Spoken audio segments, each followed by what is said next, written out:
Olivia had been pestering me all day, and her spammed messages tell me that she's finally got annoyed with my lack of response. I do owe the girl my life, so I don't really feel like I can ignore her indefinitely.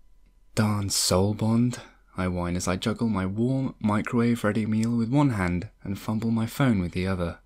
Setting the ready meal down my bedside table, I swipe open my phone to find reams of messages from her. Yes, I mutter as I read her repeated messages asking me to call her. I wonder what's wrong now, I grumble as I get onto the bed and lean against the headboard. Holding the phone up to my face as it dials her number, I rub my tired eyes and prepare myself for what's coming next. You see, myself and Liv are in a very unique situation. To save my life, she sacrificed half of her life force and gifted it to me. This means many things for us both, and came with many interesting side effects. But essentially, I owe her my continuing existence. Simon! Olivia growls as our video call connects. What's taken you so long to answer? Hey Liv, I flippantly reply. Sorry, I got out of work late. I know what time you're supposed to finish, Simon, she lectures. Where have you been? I couldn't look at her video feed on the phone, I had to look away. Even though she was 20 minutes down the road, I felt like her glow was burning a hole right through me. I hesitate. Doing nothing? Don't lie to me, she snaps, shaking her head. You know the rules. As part of our soul bond, you are required to share everything with me. I paused to look her straight in the eyes. I've met a girl. Okay, we went out after work for a drink. That's great, Liv cheers as her expression shifts into a huge wide-eyed smile. Please tell me it's the new girl in your office. Rachel, right? I slowly nod in agreement as she virtually high-fives me down the phone. I love it when something exciting happens to us, Liv comments as I let out a sigh. That settles it then?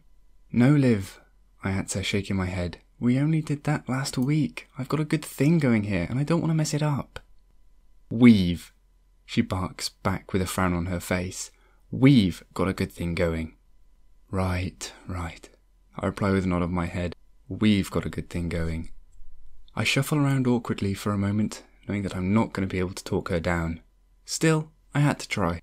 So maybe, I say gently to her, we don't have to this time. Maybe we can just talk about it when I get home of an evening. Nope, Liv swiftly replies. It's happening. Get used to it. Come on, Liv, I plea. Please.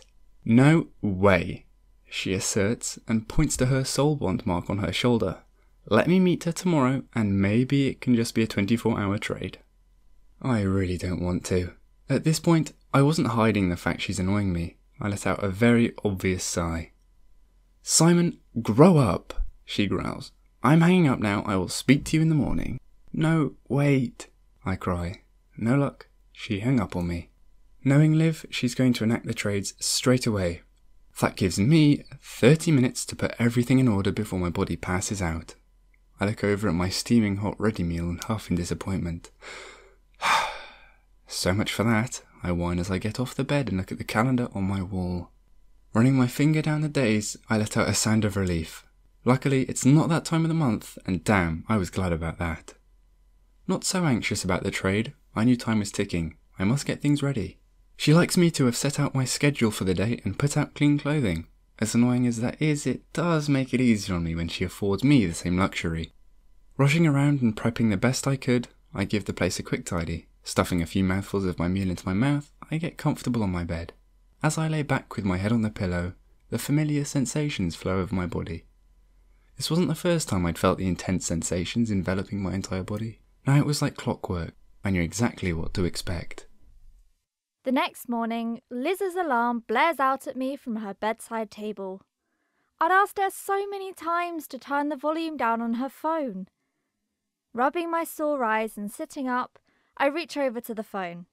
swiftly shutting the darn thing up. I look around the room I didn't fall asleep in. Liv, I whine as I sit up and allow the sheets to fall from my body. Really? I cry as I look down at myself. Grinding my teeth at the nightwear she'd decided to leave me with, I flick long hair from my eyes. I hated waking up in her body at the best of times, but I really didn't appreciate the underwear she's allowed me to wake in. Date night bra, I grumble as I poke at Liv's chest, all standing to attention. Darn girl. As annoying as waking up in a different body is, this wasn't one of the worst instances she'd put me in. Having a one-night stand and then performing a soul transfer so that she didn't have to deal with the morning after. That's the worst. I tell you, if she hadn't sacrificed so much that night, I'd be sacrificing her for sure. Throwing the covers off and revealing the rest of my inappropriate underwear, complete with suspenders and stockings, I amble over to her bathroom door. I guess the one advantage of trading our bodies is that I don't have to wake up with morning. As I pull my pants down and sit on the toilet, I smile at the fact that I can just sit straight down and relieve myself without that male hassle. As I tinkle, I tuck Liv's annoyingly straight brunette hair from my eyes. That's when I see the note stuck to the back of the bathroom door.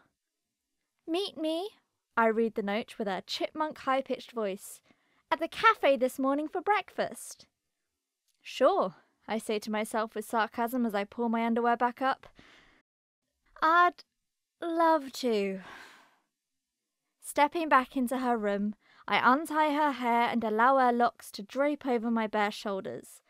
Spotting the clothing she's set out for me to wear, I slouch in front of the mirror.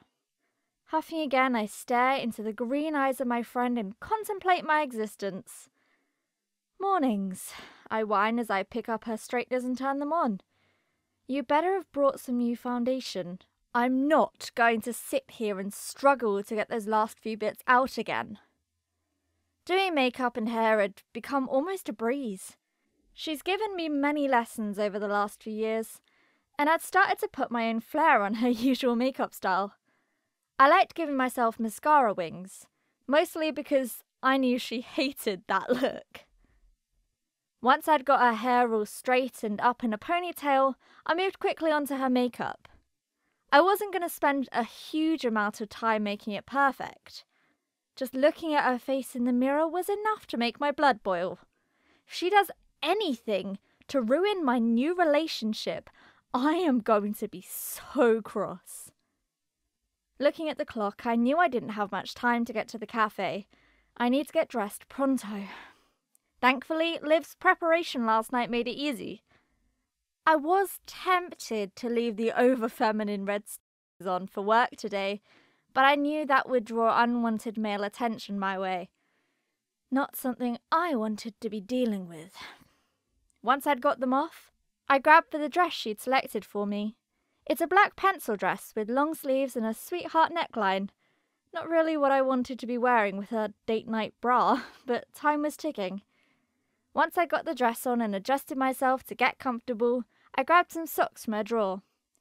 I'm not wearing these heels again, I complain as I pick up the black high heels and toss them into her work bag. I've got to talk to her about getting some smaller heels. For me. Swinging open her closet, I take some running shoes out and quickly throw them on. Standing at her bedroom door, I straighten my hair and grab her handbag. Flapping down any creases in my skirt, I hold my head up and mentally prepare for the day as Olivia. Darn girl, I growl as I fling open the door and rush to exit her apartment. Sometimes I wish you'd never saved me.